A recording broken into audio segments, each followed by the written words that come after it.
He's the county attorney for Ramsey County, Minnesota. That includes the city of St. Paul, which is the state's capital. He's also a former member of a commission assembled by the outgoing Trump administration to consider these issues, a commission that recently issued a report, and we'll explain why he's a former member in a minute. John Choi, welcome. Thanks for joining us.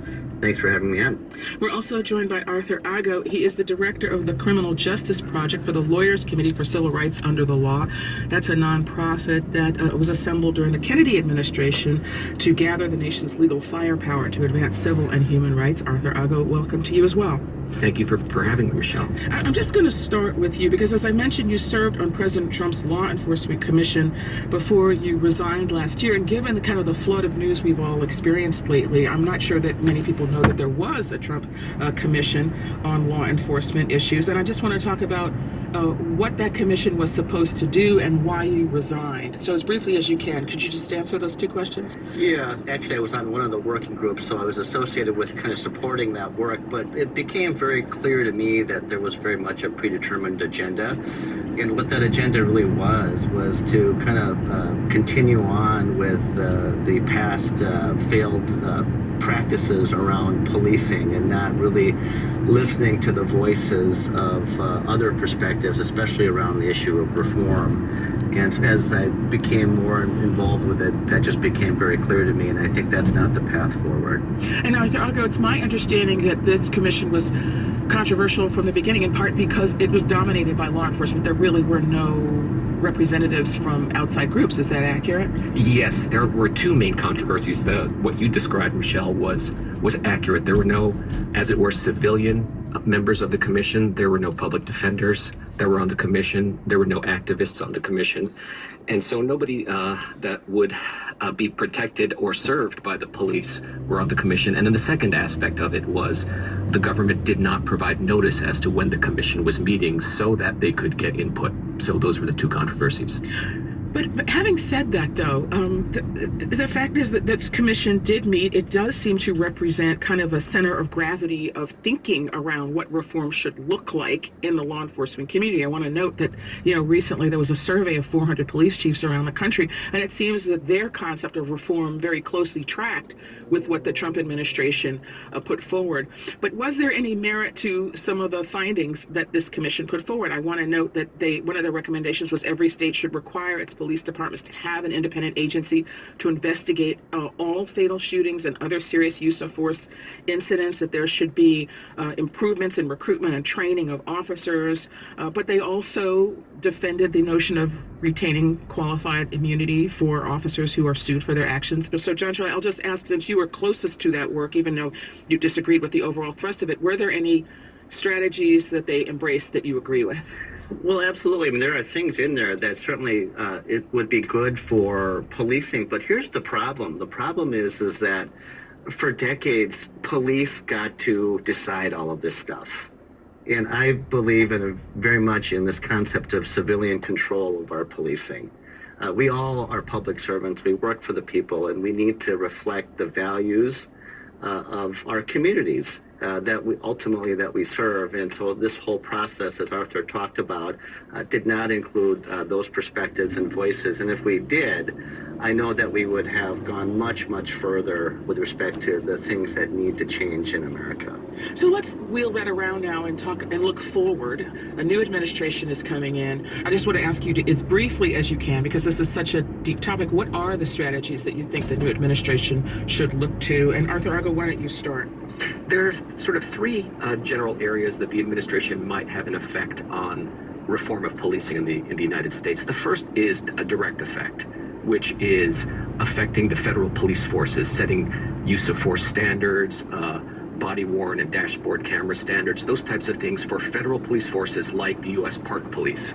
The second way that they can do it is going through different agencies like the Department of Justice, increasing pattern and practice investigations, which is federal investigations of local police forces and problems with local police forces, as well as individual prosecution of different police officers that violate civil rights, in particular where civil rights are violated with a racial animus. And then the last general area is strong engagement with Congress to, for example, advance some of the policies embraced by the George Floyd Justice and Policing Act of 2020. Like, what are some of those? Give me an example. Eliminating qualified immunity in federal cases. This is something that President Trump's commission wanted to maintain. It's creating a national misconduct registry for bad cops, creating a national standard of force. In other words, requiring and limiting when force may be used, including deadly force, eliminating no-knock warrants, requiring body-worn camera and dashboard cameras, and collecting data on stops, in particular data related to, and what I mean by stops is detentions of people, not just arrests, and in particular data on race and gender.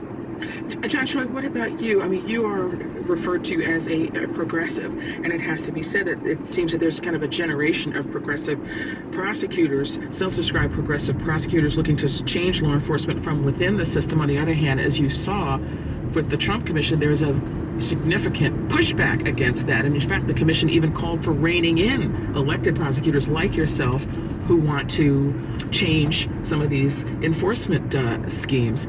So how confident do you feel that these systems can be changed in a way that makes all the stakeholders feel heard and satisfied and protected?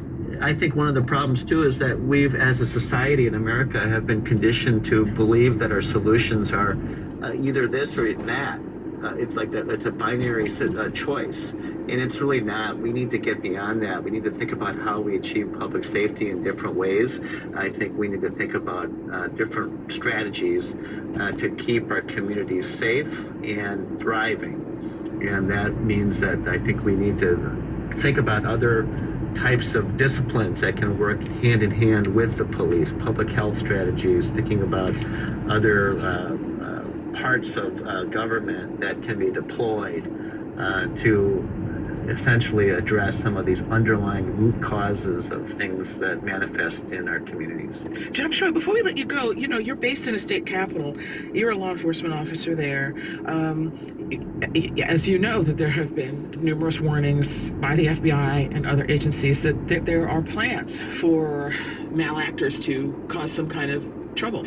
We're in the nation's capital, and it's already become a fortress. And I'm just wondering, what are the preparations in the state capital in Minnesota? The same thing is happening in our state capital, because there was some intelligence that potentially this weekend, actually, that we were going to have something happen at our state capital. So our law enforcement has been deployed. National Guard has been deployed. There are lots of police that are stationed on various street corners in downtown St. Paul, which is about 4 or 5 blocks away from the state capitol.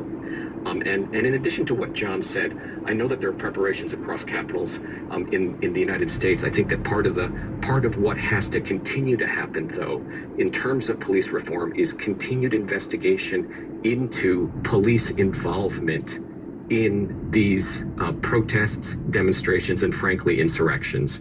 Police departments have to be vigilant about finding out who among them participated in these things, because the community will not feel safe. That's Arthur Ago. He's the director of the Criminal Justice Project at the Lawyers Committee for Civil Rights Under Law. We also heard from John Choi, county attorney for Ramsey County, Minnesota. Thank you both so much